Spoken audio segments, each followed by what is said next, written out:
That's kind of a personal preference thing. You may find that when you're deleting things or you're going back to redo stuff, that you are just accumulating a large list of unconnected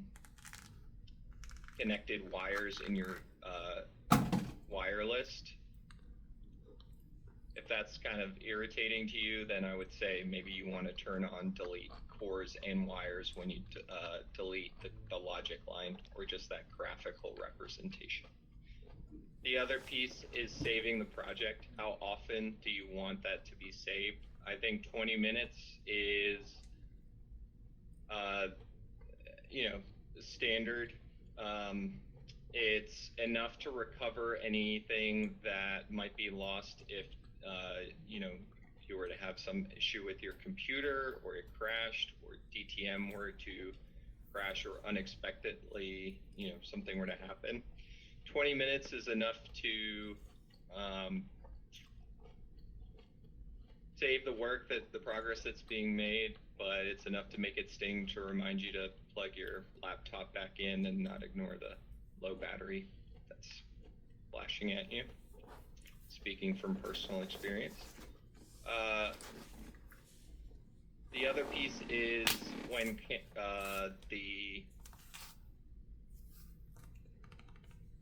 you want the automatic contact selection based on the gauge of the models. This is basically a question of if you're using ferrules or not, then you want those two checkboxes checked here down at the bottom. This will unlock the ability to add a cavity part model. So cavity part would be a wire end that has a ferrule, that it would be the cavity part that you would want to add. So if you want that to be represented, you want to use those, and then you can obviously set up what the preference is for that wire in the database. The other thing is, you noticed yesterday when we were making our placement of the connector symbols, we had the device designation on the first pin. We had the higher level assignment and location and device name. And then we also had the component code appear on the last pin. So we can specify where we want those locations to be. And if you have a preference, you can modify that here. That was the example here, where the last pin has the component code, and the first pin wanted to include the higher level assignment and location.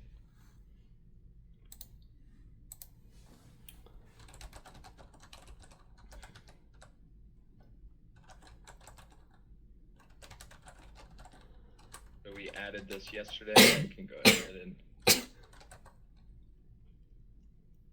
so it just looks something like this as kind of a default for your connectors here. So you can see on this connector, the device designation is on the first pin, component code on the last pin.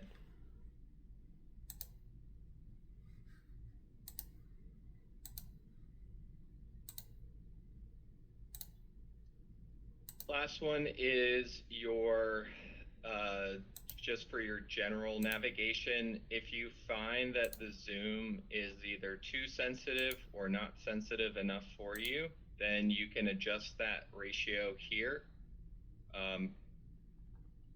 A larger percentage is going to be a more severe zoom in and zoom out, and it will be more fine if you lower it. The other one that is your pan, so moving up and down. You can enable panning with arrow keys if that's something that you prefer. I find that I've gotten really used to just using the mouse at this point, but it is there if you would like that.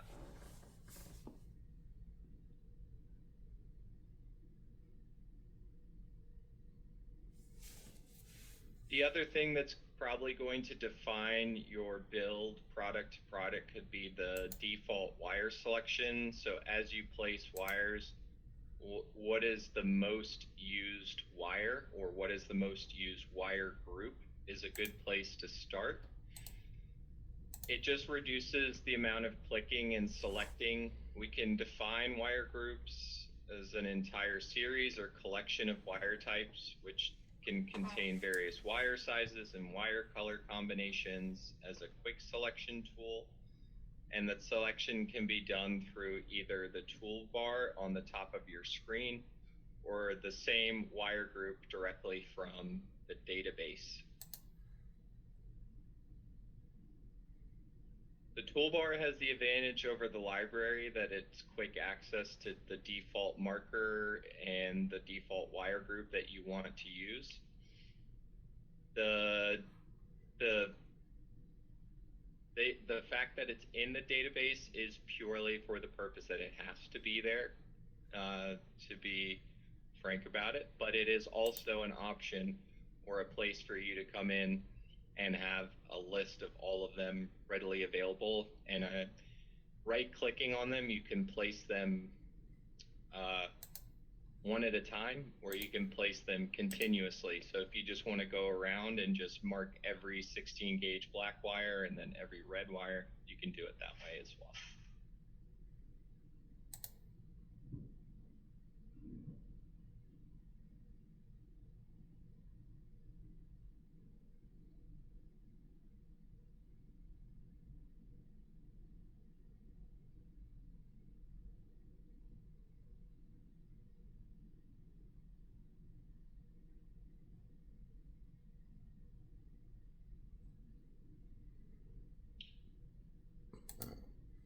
The use jumper type, if you are not too concerned about representing a specific type of jumper, you can use the auto use jumper type.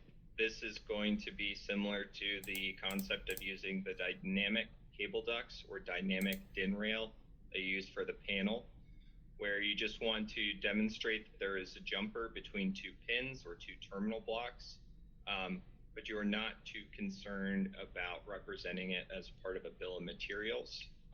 In my experience, we always treated jumpers as a consumable item that we ordered when the bin got low and we refilled it, right?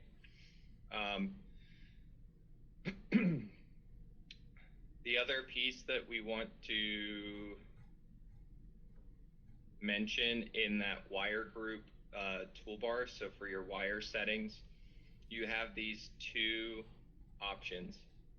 One we used yesterday, which was use default wire when making a connection, and the second one, which was the click and drop option, which is basically to insert a default wire. So as this is specified, we can then just click and drag or click and drop a wire from this taskbar as well. And again, by right-clicking, you get the same options over here. We can also get the segment diameter info. So you can get the info about a single wire by right-clicking on the logic line and going to the connection properties or pulling up the segment diameter. This will give you an outline of the cores inside that wire and the diameter of that wire group. You can also see the color, the gauge, and some additional attributes there as well.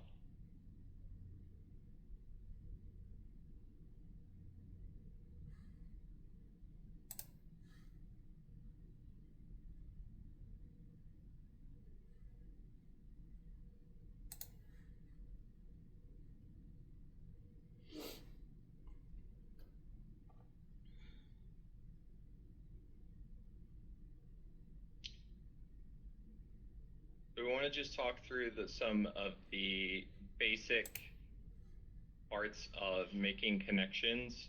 Yesterday, we just used the C command, or generated a single connection. We have a pin on this connector symbol, and we have a pin here. And then obviously we make that graphical representation, that logic line to connect these two, which will then generate a system generated signal or a user generated signal if it is paired or mated to an object that already has an existing signal. You'll see up here above, this is our higher level assignment, our location, and our device designation. When you see this hash line here, this represents that there is a signal that exists between these two connections, even if we don't have a wire here. And the reason that that would be the case is if we were to make the connection originally, and then we were to right-click on that logic line and unconnect the core, unconnect the wire. That's where the signal will actually remain. So to show you what that looks like, I'll go ahead and open up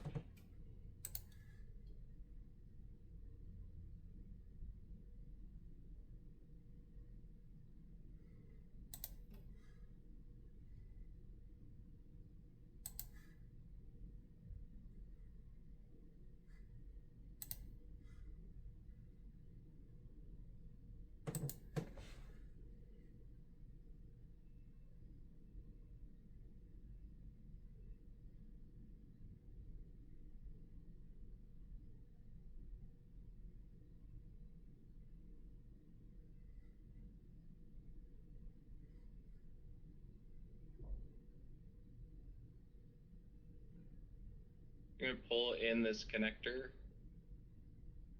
Now when I right click, I can place, or I can place as single pins. I go ahead and place single pins.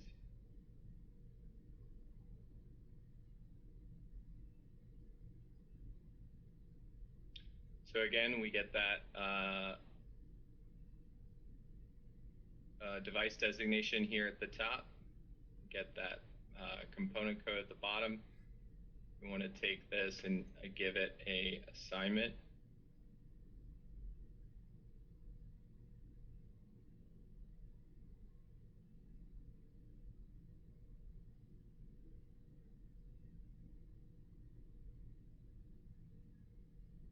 And we'll get the other connector for the other side here.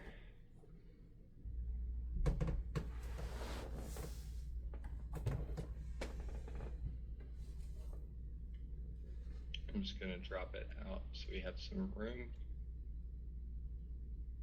So as we mentioned, again, we can use a default wire when connecting,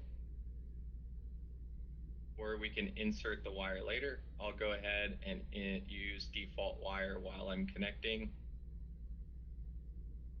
I'm going to latch on to that point, left click, bring it over, and click on the pin that I want to connect to. I hold Control and select it. Again, it pulls it up in my database here. I'm going to right click, and I want to show here, I have a option to unconnect and keep signal in my options here. And I can unconnect and delete the signal.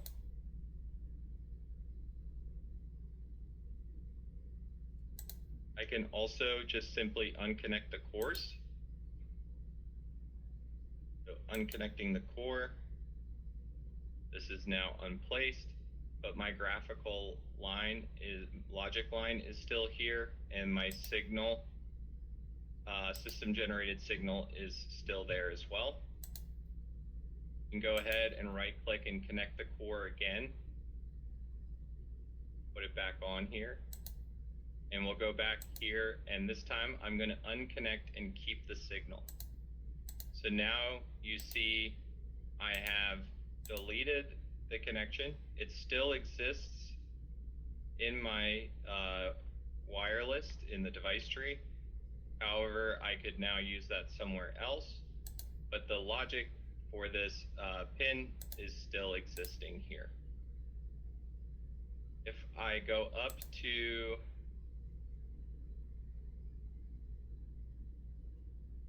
here,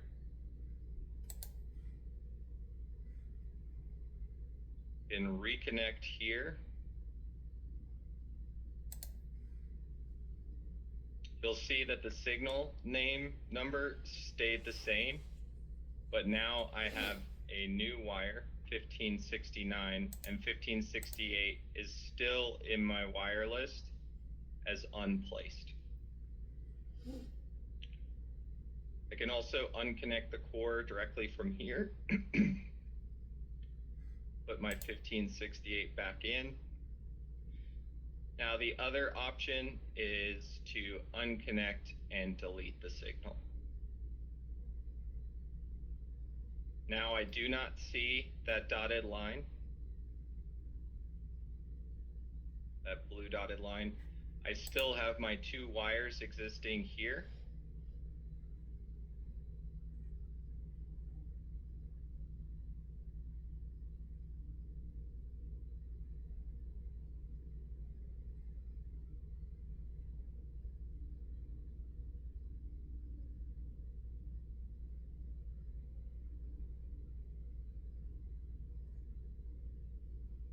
You can see that my template symbol here is core diameter and color horizontal.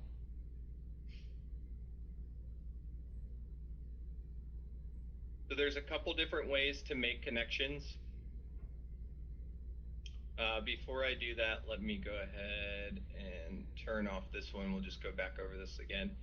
So the other option is to insert a default wire after the fact. So I disable use default wire. Now I make that connection. I now have a new signal because the old one was deleted.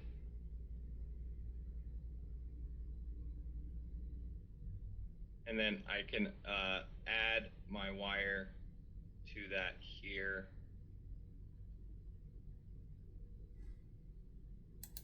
And then I could even make another connection here if it will allow me. But you'll notice if I try to add a second wire to these two pins, there is a limit on this to one connection per pin. And it might be hard to see on my screen, but in the bottom left corner, I'm getting an error message that says the maximum number of wires has been reached at X1 pin 1 and X1 pin 1. So I get this kind of, it's a mouse within a question mark icon, and if I select and try to place it, now I get an error message that says the maximum number of wires has been reached at both pins.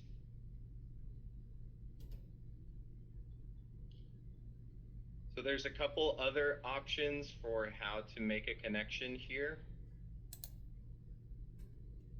I have insert connection, which is the one we've used so far. I also have auto route by selection, which connects two selected objects using the auto routing. I can select a symbol pin and a second one, and this will just do an auto route in the shortest path to that pin. Okay. Once I've actually placed the logic line, I can also move it and adjust it if I need to.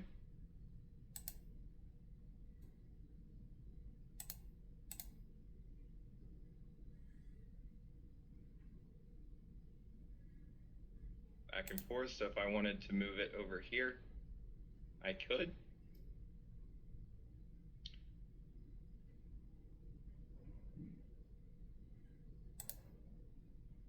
The other option here is multi-connection. So if I wanted to make a multi-connection between 2, 3, and 4, I could come out, and if I left click, it will draw a line to that point, and I can left click again.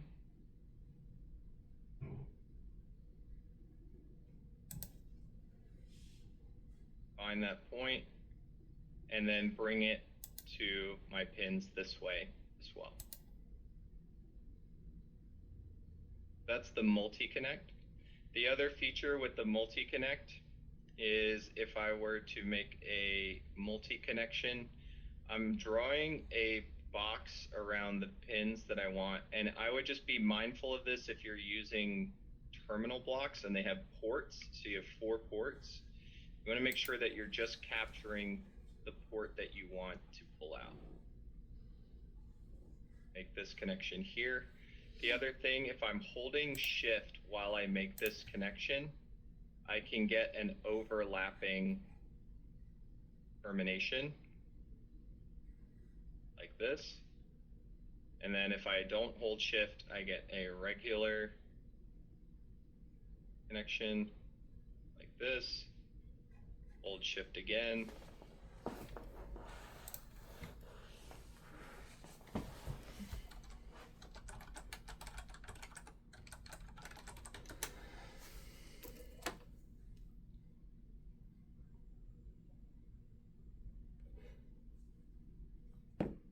So I can actually make these here. And then again, once I've made these connections, I can always adjust them as needed.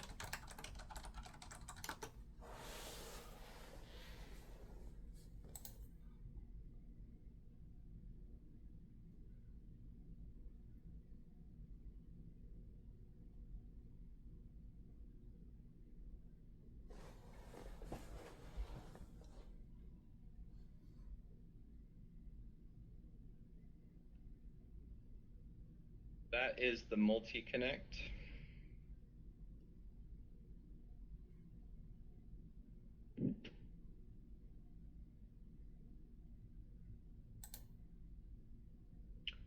The other one is auto connect vertical and auto connect horizontal. This I can just simply click and just draw a box around any connections that are in line with each other, and it will automatically make those connections. System generated signals have been generated. And if I want to, from here, I can insert that default wire. Click and drag down through all of these and add the wire after the fact.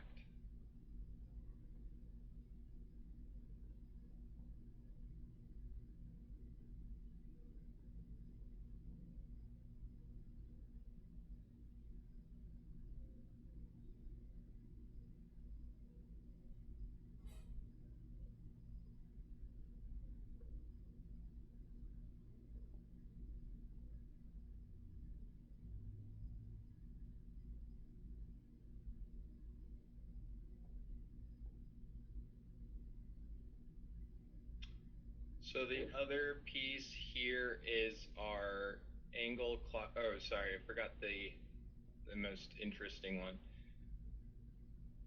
So I don't have a good use case for this one, but we do have an insert curve connection. If you have a use case that you would like to share, please drop it in the comments, because I'd like to know what the purpose would be. But I can actually make curve connections if I need to as well between pins, and even add the default wire this as well. Although the use case to me is just a little bit missing, but it's there. So if that's something that's of interest to you, then it, well, same thing applies for vertical. So if I were to take these pins here, let's move, rotate. I'm gonna rotate down here.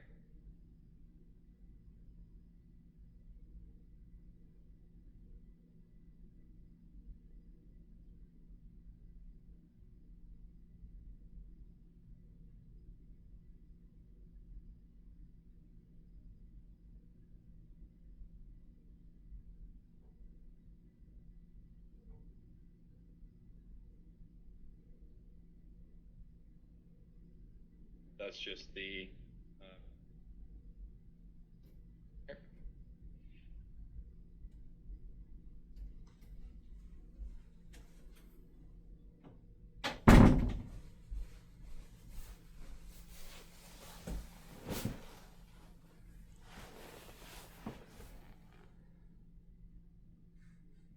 So again, just determining how you want to best utilize this.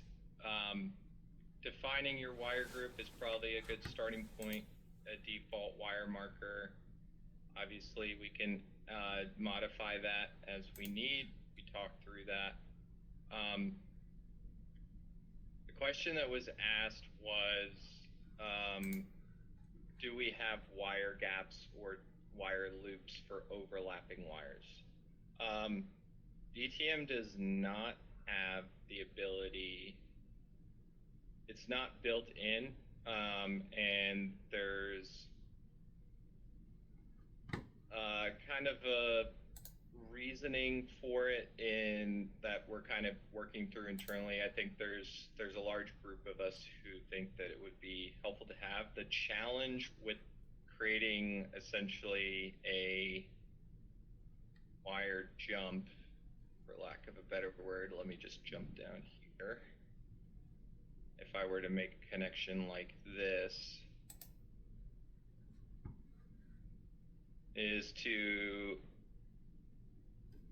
essentially have an arc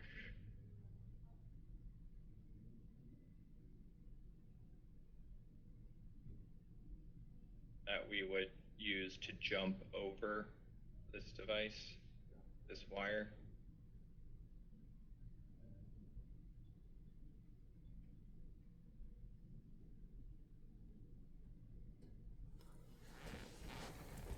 Like this.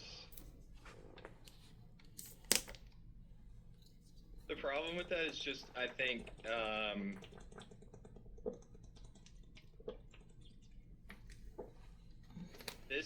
this logic line needs to, you know, carry this characteristic, and the legacy of this product has never come from a standard where there was a need to do a like wire jump or a gap over overlapping wires.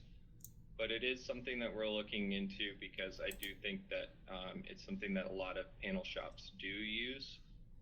But right now we don't have a way of highlighting that. Let me pull out my other example here.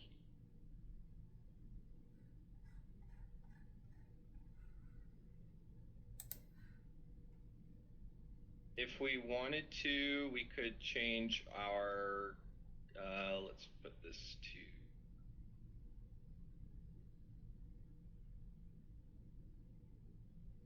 wire.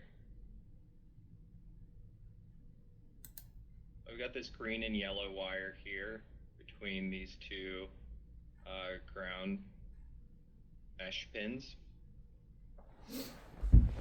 I do have the ability to right click and go to connection properties. In here, you can define a signal. So PE, already in use. Yep. Signal attributes can be applied here, so we can define a connection class for routing purposes. We can also define a default wire type. So if we want to, we could come in here and say for any signal that is PE, we want to use our 12 gauge green and yellow wire.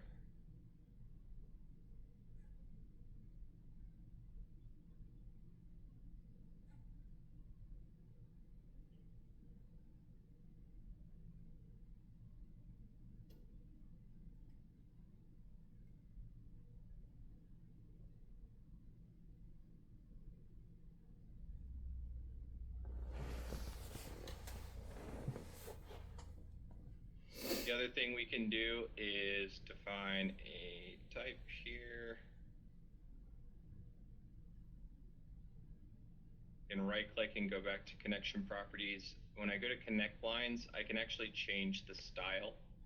So if I want it to actually appear as a green and yellow band, I can do that here as well.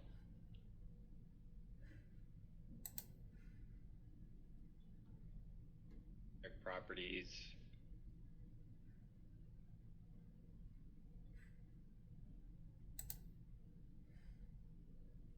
That is an option as well.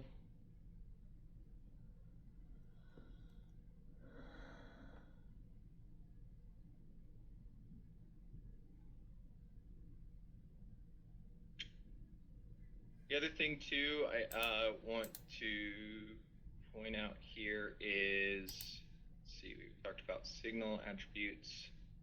Wires in here, you can see the body of the wire. You can then change the gauge here. You can add attributes to a wire. So if you want to add an additional length, you could do so here. Say you want to add 3 inches to this wire or a group of wires. There might be an additional wire number that needs to be called out in a report. Say if you're working with a customer who's, you have terminations that you're using or coming in from the field that might have an alternative wire number associated with them. Define a function, a strip length. All of these things can kind of be, they kind of depend on the use case. A lot of this is defined for things like a personal wiring assistant where you want to define a strip length for each length of wire. In the wire cores and connections, the main thing that is useful here is you want to define a from and to. So if this is your source and this is your destination and you wanted to swap them, you could right click and swap pins of cores. This makes this the source now and this the destination. And inversely, you can always swap it back as well. Wire information is here. You can change the wire group, wire type, the cross section. You can see that the connector pin terminal here is called out as well. That is that little insert that goes inside of the pin itself, and the same on this one over here.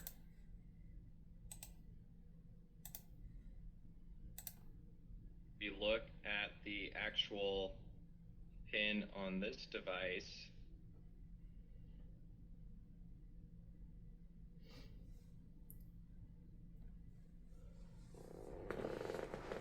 connector pin terminals, and you can see that for pin 1, the connector pin terminal is that small pin that goes inside of this insert, one of these pins right here in the preview image. That can be defined here. This would also be where you want to say, I would like to have a 16 gauge ferrule, 12 gauge ferrule. It actually belongs to the pin of the connector itself.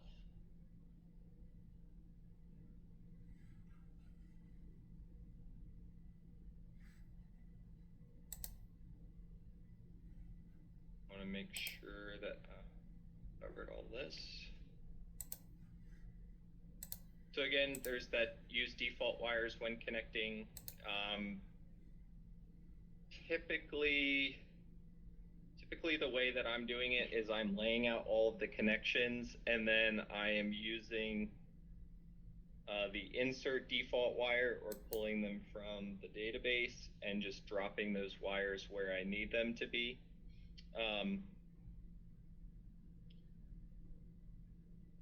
That is kind of my way of doing it, and I would be doing it as I go through. I would not wait till the end to set up all your signals. I would set up your signals as you go, and then they just accumulate to the point that you've kind of captured all the symbols as you go sheet by sheet. Same thing applies with the wires. You kind of just want to keep yourself organized as you go. So as you're laying things out, you complete a sheet or a section of a schematic, go through, add your signals, add your wire numbers so that you have them there. There's a couple of things we talked about a little bit yesterday, but the wire used or connected has that blue symbol. If it's unused, it has that yellow symbol. And then if it's partially connected, it has a blue and a purple. And I'll show you what that looks like here.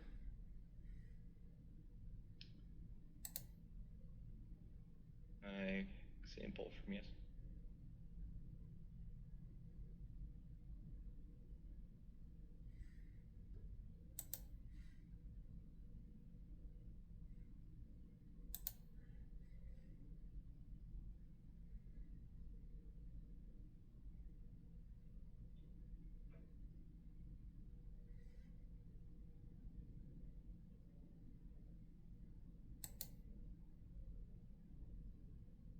Got 3 connectors here. And I've got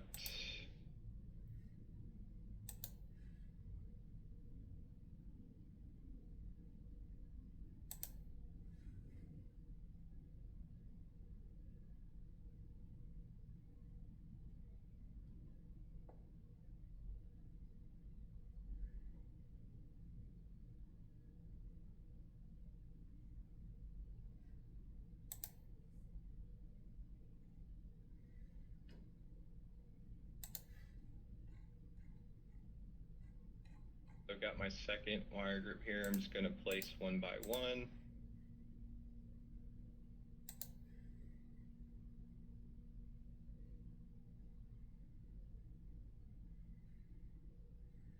No? Okay. So let's look at what we have here. We have a, we'll go ahead and add our logic lines. Just the system generated signal, no wires yet, right?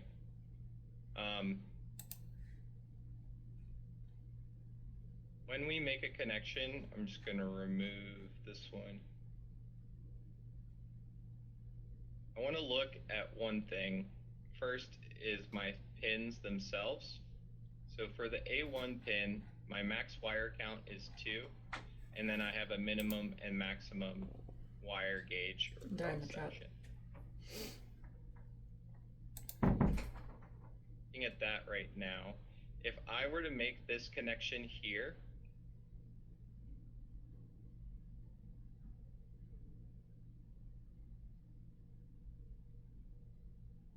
and bring it up, I get a blue dot here, okay?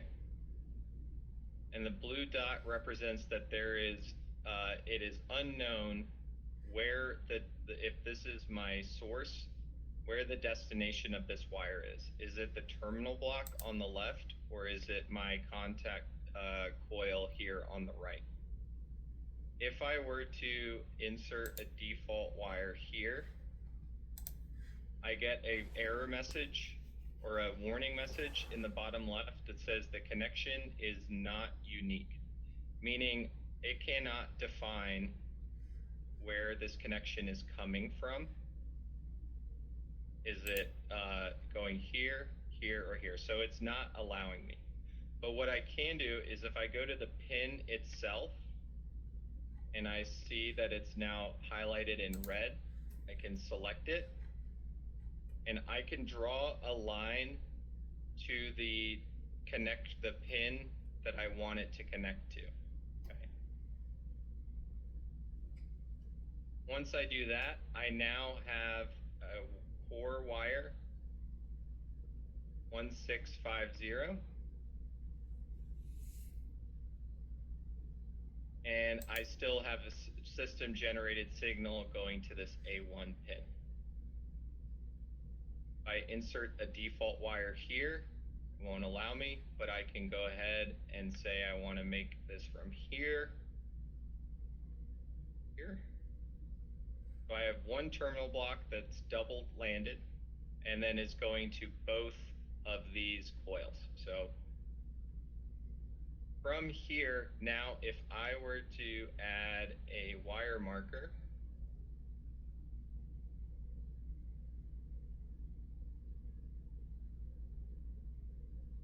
I get 1650 and 1651. 1651, 1650, okay? I'll add in the core diameter and color here. And then you'll see this is also calling out two 16 gauge black wires.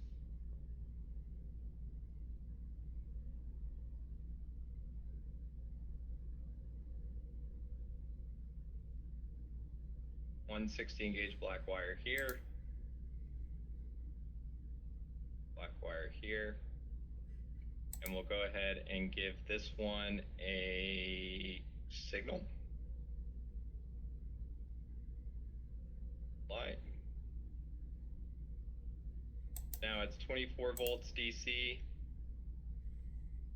signal here, 1651, and here. Now, my signal does not pass through to the second side of the coil because I don't have any signal equivalents here. If I go to my device properties, get my pin assignment for A1 and A2. Let's just say for right now I make them signal equivalents, meaning what signal enters A1 applies to A2.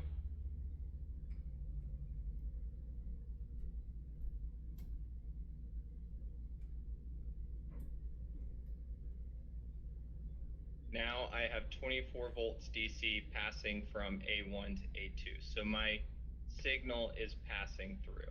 Now, obviously, this is not how we would want to set this up for a coil, but there are instances where that would be the case for certain devices, especially terminal blocks. If we don't want any signal equivalents, we just set both values to 0, which means we're not using them. Just a mark. But you'll notice this is still 24 volts DC, so we might need to come in here and define this as 0 VDC.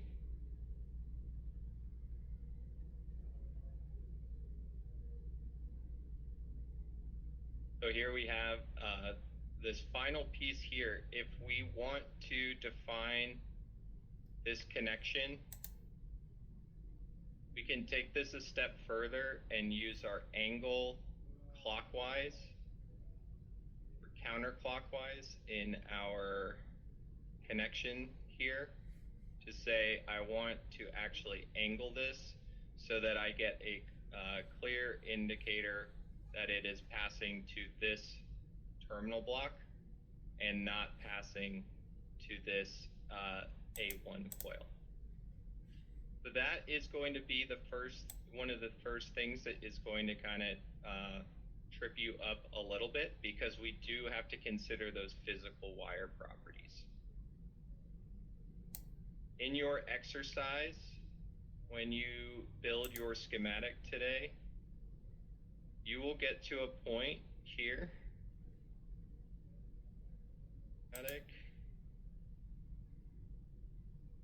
in this section right here, where there is only allowed to be one wire connected to this connector, this HE connector right here.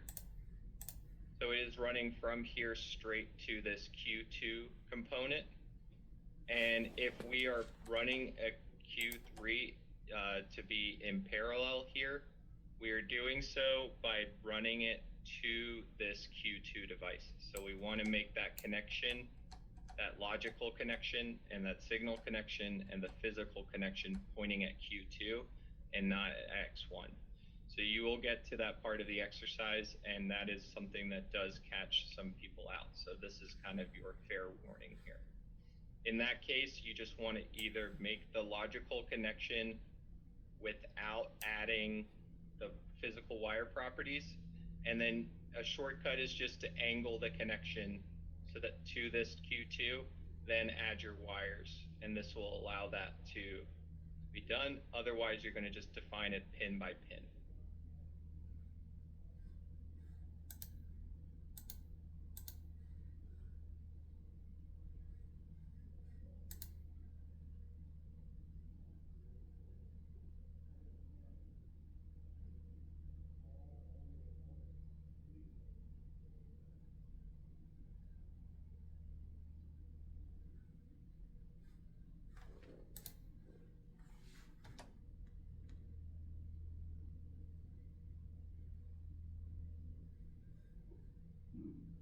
The other thing we can talk about are field areas. So we can add a field area to define a area that does not belong inside of our control panel.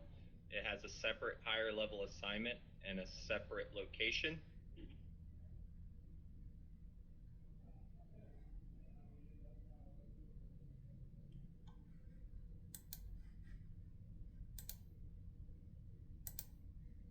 In this example down here, you add this motor.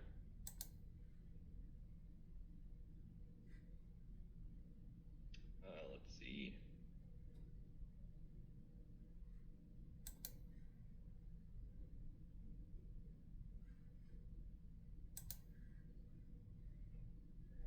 We'll add a motor below here.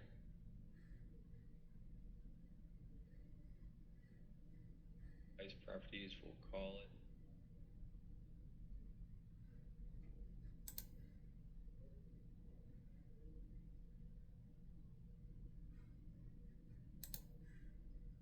Want to add our HE10 connector.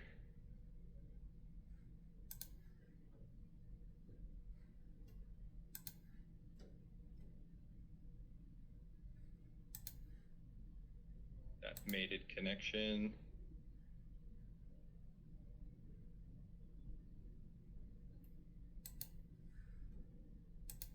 And we're going to select this last pin and add in our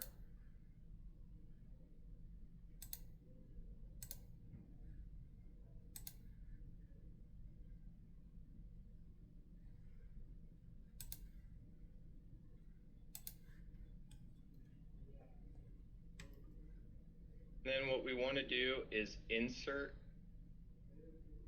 In the insert dropdown, you will see insert field. You also have it available to you where it says insert sheet. You have the option to insert field here. I'll go ahead and draw a boundary around this motor because this motor is separate to our control panel. I want to select the motor itself and go to device properties.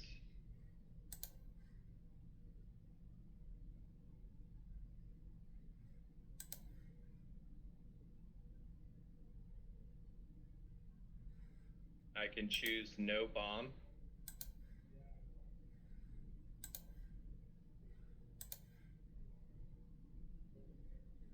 Indicate that I want it to, it doesn't belong to me. I don't want it in my bill of materials. Belongs to the customer. If I right click on the field, I can go to field properties now and I can define a higher level assignment and a second location, call it tank 2. Apply. And I'll go ahead and again, I can add in a note here that says provided by customer.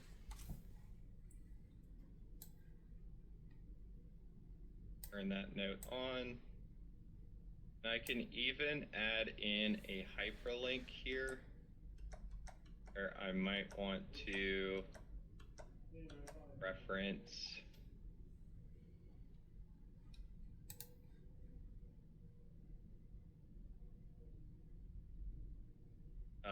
some scope of work or an FTP link to download a scope of some kind. Apply that here. Check box, hit apply. Okay.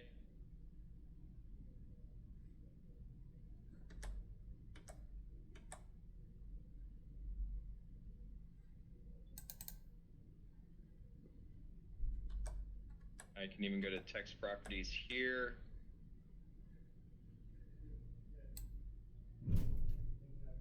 Hyperlink, internet. Okay. And if I select provide by customer, I can open that hyperlink, and that would be accessible in the PDF as well. Pull up, a website, or pull up an FTP to download a spec sheet of information or an agreed scope of work or something like that.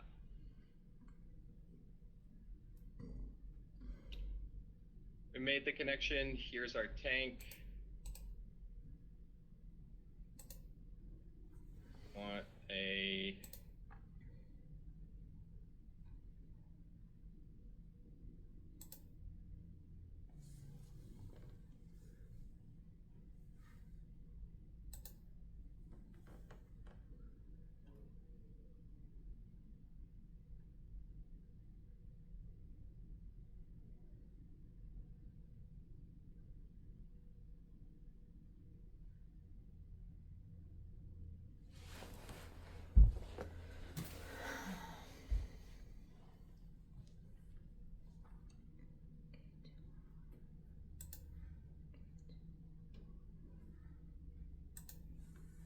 and then again, just auto connect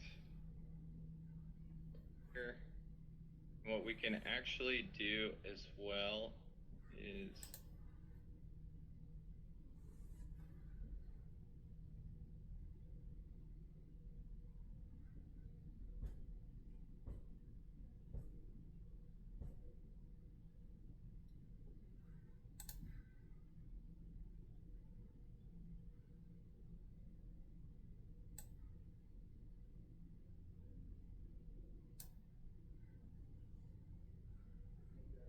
instead of just adding simple wires,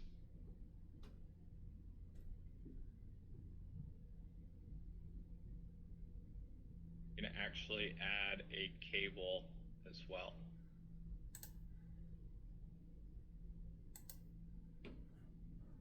So this is that field.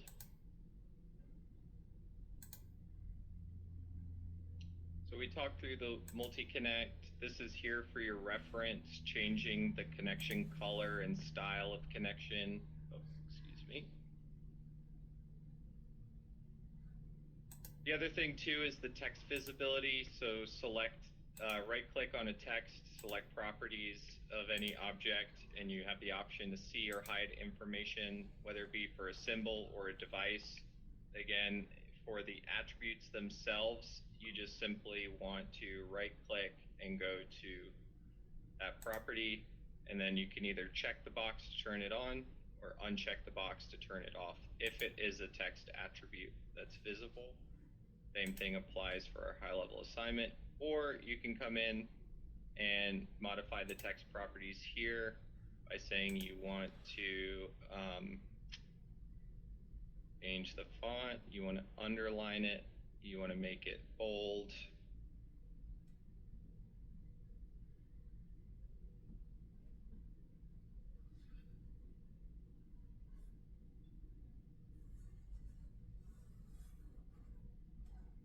The other thing is just be mindful of your level here.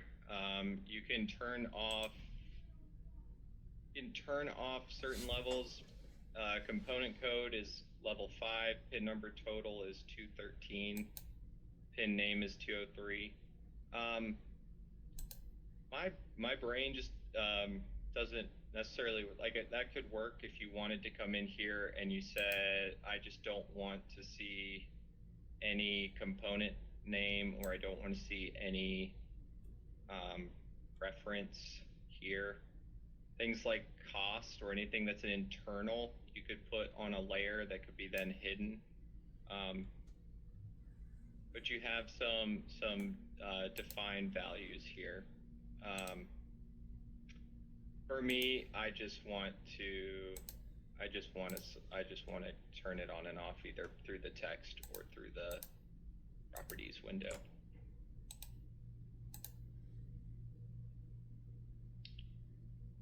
Again, I think I've shown you a couple times now how we can do that, but if we want to add signal vertical, where we're adding wires, let's add signal vertical. That place continuously, just clicking and dragging across will apply that to your wire, and that's just really handy to have.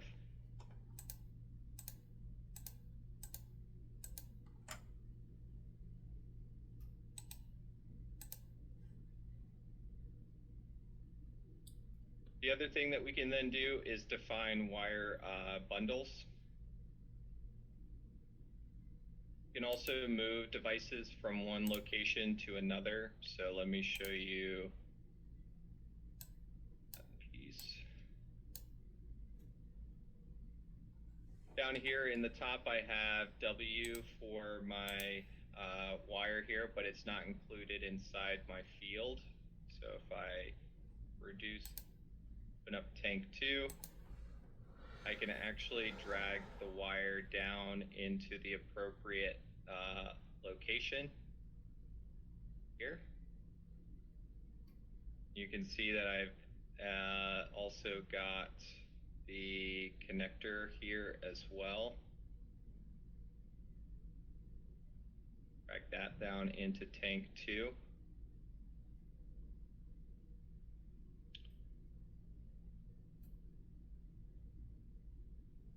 Or even, I guess, yeah, this would still be tank 2. Connector to this would come from the panel. Then we can extend this out further if we felt.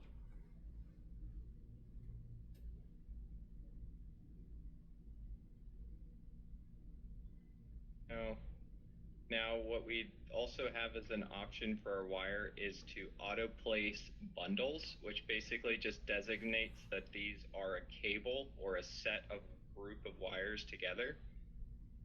If I right click and go auto place bundles, now I get the bundle here with that, which is also technically our shield item. And from here, I can add back in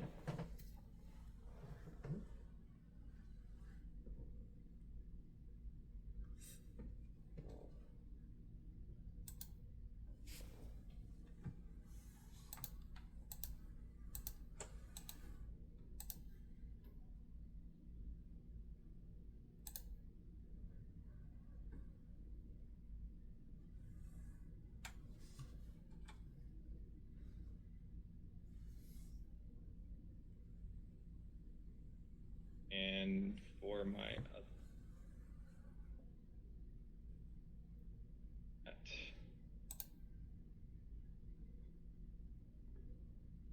that connection here as well, and then connect these ground as well. So it's assuming that this is the shield based on this shield item right here. Just by right clicking, we can auto place that shield or that bundle grouping, and then from here call out that there is a shared ground between these two connector pins here. This is where that parameters for that minimum distance to pin is. So it's set at 0.4 inches, and the minimum distance between the bundle symbols is 2 inches. So it's going to assume it can get as close as 0.4 inches to the pin.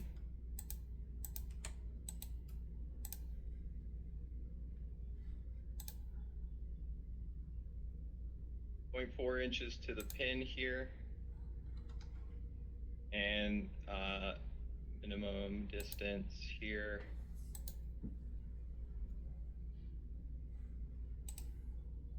All right. Oh, it's probably from these points, isn't it?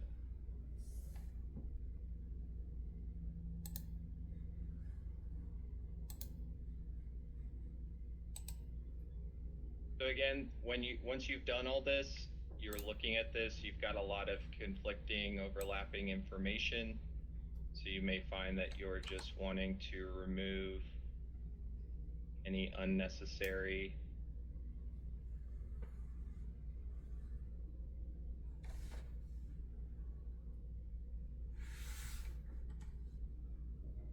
that you can kind of tidy this up a little bit.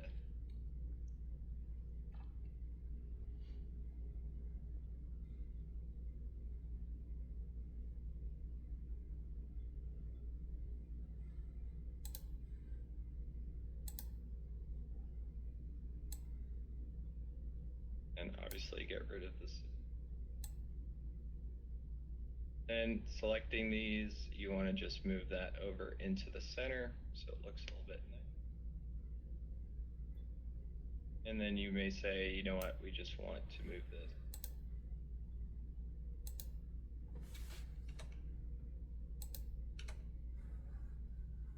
A little bit of tidy up here.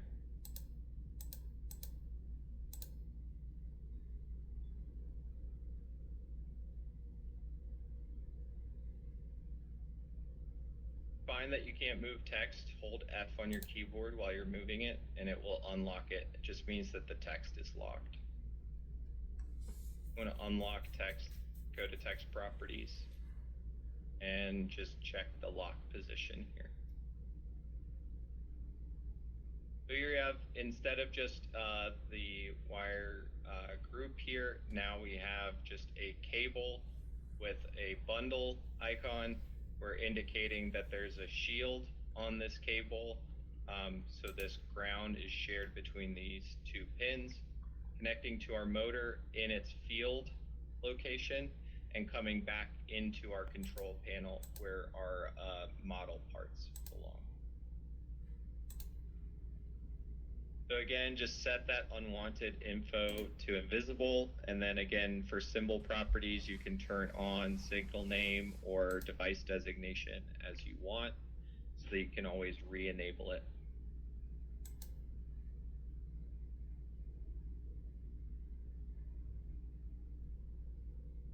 Again, this is that section where you're going to get, you might get a little bit caught out bringing in that connection to your pin here. The other thing that's worth pointing out, if I were to select this, I could right click and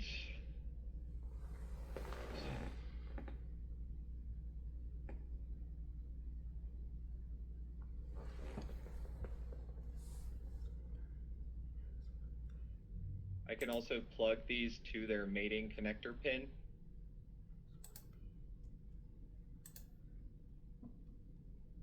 That connector pin. Use.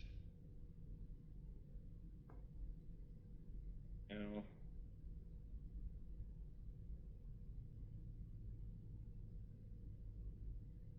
I made that connector. And then simply make the connection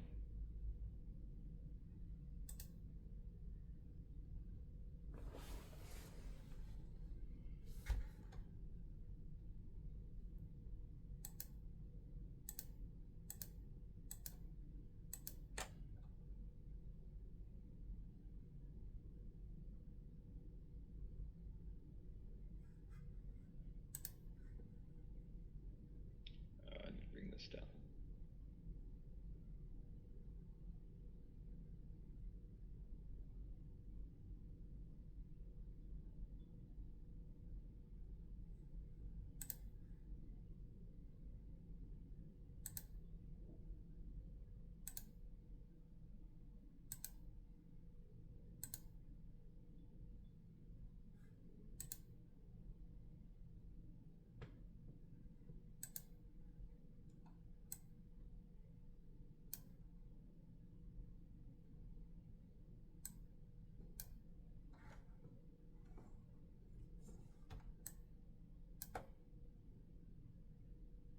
So here you'll be able to make these connections here, and you'll get that blue call out here where it's basically just asking you to define a direction.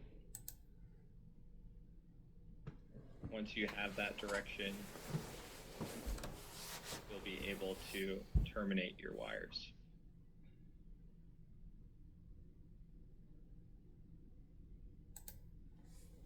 So just reference these slides if you need to. We'll go ahead and get you started with exercise 4. This is going to be a 25-minute exercise. So what we'll do is we'll give everybody a minute to stretch, use the bathroom, and then get started. So I'll start the timer a little bit late, but this is going to be exercise 4 in your schematic exercises folder. You have 25 minutes for this exercise.